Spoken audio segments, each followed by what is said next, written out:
उत्तरकाशी के धराली में rescue operation का काम लगातार जारी है। फंसे लोगों को धराली से बाहर निकाला जा रहा है। वहीं धराली त्रासदी के बीच संभल का रहने वाला एक लड़का अपने घर पहुंचा है, लेकिन उसके कई साथी घटना वाले दिन से लापता हैं। ये रिपोर्ट देखिए।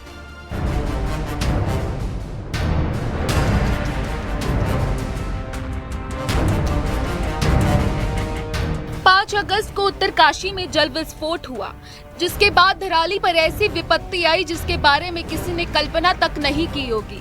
धराली में इस वक्त जोर शोर से रेस्क्यू ऑपरेशन चल रहा है। सेना, आईटीबीपी, एनडीआरएफ और एसडीआरएफ के जवान युद्ध स्तर पर लापता जिंदगी की तलाश में जमीन आसमान एक कर रहे हैं। 50 से भी ज्यादा लोग लापता हैं, जिनकी अभी तक कोई खोज खबर नहीं मिली है, जिनके बचने की उम्मीद भी वक्त बीतने के साथ कम होती जा रही है। लेकिन कुछ चंद लोग किस्मत वाले भी थे, जिन्होंने इस त्रासदी को अपनी आंखों से देखा था और वो जिंदा बच भी गए। संभल में एक लड़का मौत को मात देकर अपने घर सकुशल पहुंच गया। संभल के रुकनुद्दीन सराय में रहने वाले 3 लोग धराली में मकान बनाने का काम करते थे। तीनों ठेकेदार के अधीन वेल्डिंग का काम करते थे। 5 अगस्त को धराली में बादल फटने की घटना हुई। संभल का रहने वाला अदनान घटना वाले दिन काम वाली जगह से थोड़ी दूर अपने कमरे पर था, लेकिन उसके 2 दोस्त साइट पर काम करने गए थे। जिस वक्त धराली में सैलाब बहकर आया, उसके दोनों दोस्त उसकी चपेट में आ गए, जिसके बाद से उनका कोई पता नहीं चल पाया है। 5 तारीख को 1 बजे से दोपहर तक मेरे साथ थे, मतलब सुबह से 1 बजे तक मेरे साथ थे। आप धराली में क्या काम कर रहे थे? हम बिल्डिंग कॉटेज में। कुछ और बच्चे भी थे यहाँ के? हाँ, काफ़ी लोग थे जो हमारे नीचे मतलब चुनाई वुनाई का काम करते हैं। 15 लोग तो उधर, और हमारे 3 आदमी हुक्म से 4 लोग थे आप?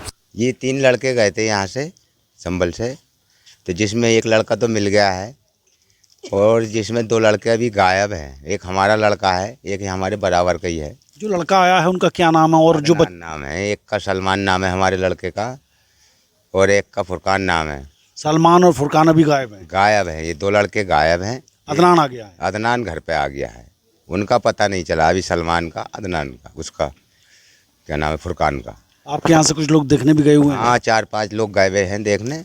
वो भी वहाँ बहुत परेशान है। वहाँ बाढ़ आ रही है, बार बार रुकने में भी वहाँ दिक्कत पड़ रही है बहुत। अदनान का कहना है कि वो अपने दोस्तों की खोज खबर करने गया, लेकिन वो मलबे में फंस गया, जिससे उसको काफी चोटें भी आईं। स्थानीय लोगों ने उसे मलबे से निकाला, बाद में हेलीकॉप्टर उसे लेकर उत्तरकाशी कैंप लेकर गया। मीडिया भी, बाकी पुलिस प्रशासन भी अच्छा काम कर रही है। वहाँ पे देखा वाली अच्छी है, वहाँ के लोग बहुत अच्छे हैं। अगर वो सही सलामत होंगे तो उनको खुद यहाँ पहुँचा कर देंगे। पहाड़ी के लोग बहुत अच्छे लोग हैं। वहाँ की सरकार है वो बहुत अच्छी है, जितनी देखभाली कर रही है, नहीं तो कोई नहीं कर पाता।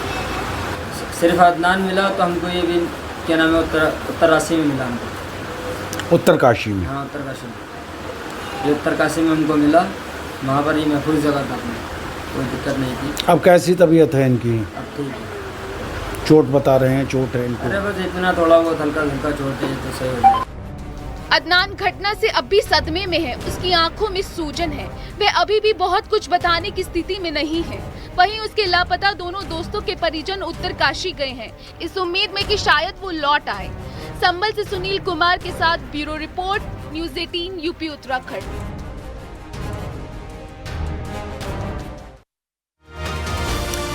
बेटिंग ऐप केस में ईडी ने जांच तेज की तो कई प्रमुख हस्तियां इसके घेरे में आ गई और अब इसमें नया नाम जुड़ गया है पूर्व भारतीय क्रिकेटर सुरेश रैना का।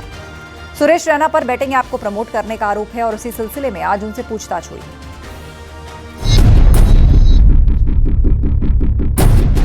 बेटिंग ऐप में घिरे पूर्व क्रिकेटर सुरेश रैना को ईडी का समन। पूर्व बल्लेबाज पर सवालों का बाउंसर। कभी क्रिकेट की पिच पर गेंदबाजों के बाउंसर का सामना करने वाले पूर्व भारतीय क्रिकेटर अब ईडी के सवालों का बाउंसर झेल रहे हैं। जी हां, क्रिकेट से शोहरत और दौलत कमाने वाले सुरेश रैना अब बेटिंग ऐप केस में घिर गए हैं। सुरेश रैना सट्टेबाजी ऐप मामले में ईडी की जांच के घेरे में हैं और पूछताछ के लिए ईडी ने उन्हें अपने दिल्ली दफ्तर बुलाया। अब आपको बताते हैं कि ये पूरा मामला क्या है। दरअसल बेटिंग ऐप 1xBet ने सुरेश रैना को पिछले साल दिसंबर में अपना गेमिंग एम्बेसडर बनाया था। बैटिंग कंपनी ने तब कहा था, सुरेश रैना के साथ हमारी ये साझेदारी स्पोर्ट्स बैटिंग के फैंस को जिम्मेदारी के साथ बैटिंग के लिए प्रोत्साहित करेगी।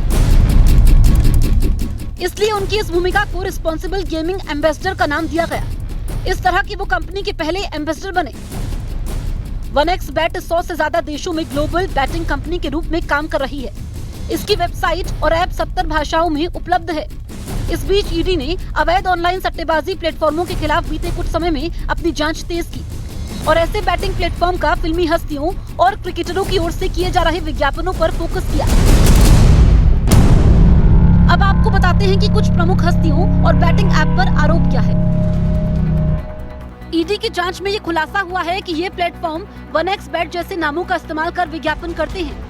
ये वेब लिंक और QR कोड के जरिए यूजर्स को अवैध सट्टेबाजी साइटों पर भेजते हैं। ईडी के मुताबिक ये ऑनलाइन सट्टेबाजी प्लेटफॉर्म खुद को स्किल आधारित गेम बताते हैं, लेकिन एजेंसी का मानना है कि ये रिग्ड एल्गोरिथम का इस्तेमाल करते हैं, इसलिए ये जुआ के दायरे में आते हैं। ईडी का कहना है कि 1xBet जैसे प्लेटफॉर्म सेलिब्रिटीज के साथ मिलकर बड़ी संख्या में लोगों को धोखा दे रहे हैं। बैटिंग ऐप मामले में सुरेश रैना से पहले पूर्व क्रिकेटर हरभजन सिंह, युवराज सिंह, अभिनेत्री उर्वशी रौतेला और एक्टर सोनू सूद से पूछताछ हो चुकी है। 15 अगस्त को पूरा देश जहां 79वां स्वतंत्रता दिवस मनाएगा, तो वहीं हमारे हिमवीर भी विषम परिस्थितियों में देश की सीमाओं की रक्षा कर रहे हैं। इन जाबाज जवानों की कड़ी ट्रेनिंग और तैनाती के बारे में ये खास रिपोर्ट देखिए।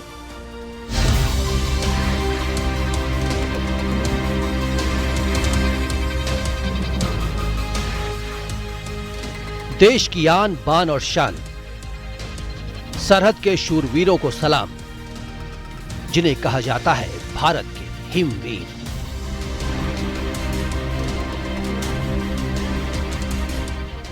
पूरा देश अपनी आजादी का जश्न मना रहा है। हम खुली हवा में सांस लेते हैं, चैन से अपने घरों में रहते हैं, क्योंकि हमारे पीछे खड़े हैं हमारे जवान।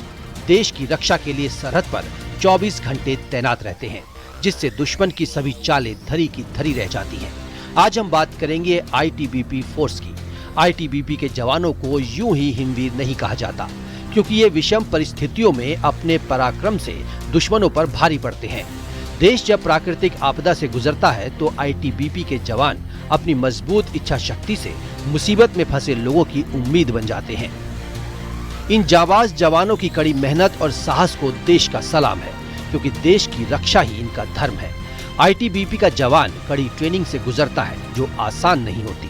उत्तराखंड की सुनहरी वादियों वाले ओली, जहां साल भर सैलानियों का मेला लगा रहता है, यहीं तैयार होते हैं भारत के ये हिमवीर।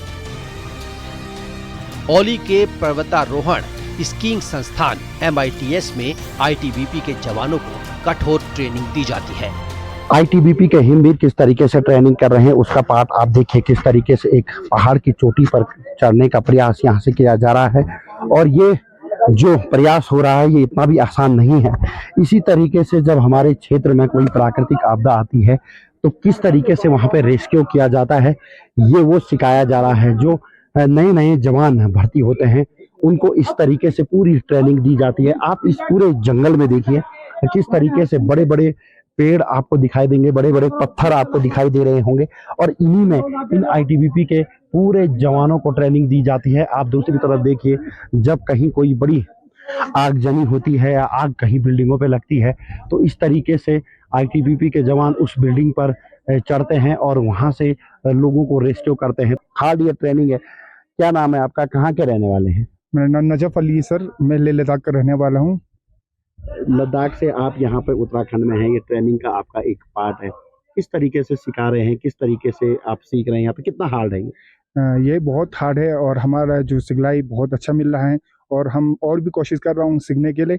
और ये रॉक बहुत टफ है, देखने में आसान है मगर करने में बहुत टफ है। तो जवान के लिए हौसला और मन और जोश के साथ करना चाहिए। कितना टफ है? आप यहाँ पे लगातार चल रहे हैं तो कितना टफ है? वो प्रयास करते करते हो जाता है। शुरू में मतलब फिजिकली करना पड़ता है और शुरू में काफ़ी टफ होता है, लेकिन जैसे जैसे हम करते जाते हैं और बाद में बहुत इजी लगने लगता है। तो आपने देखा कि किस तरीके से यहाँ पे जो विषम परिस्थितियां हैं पहाड़ों की,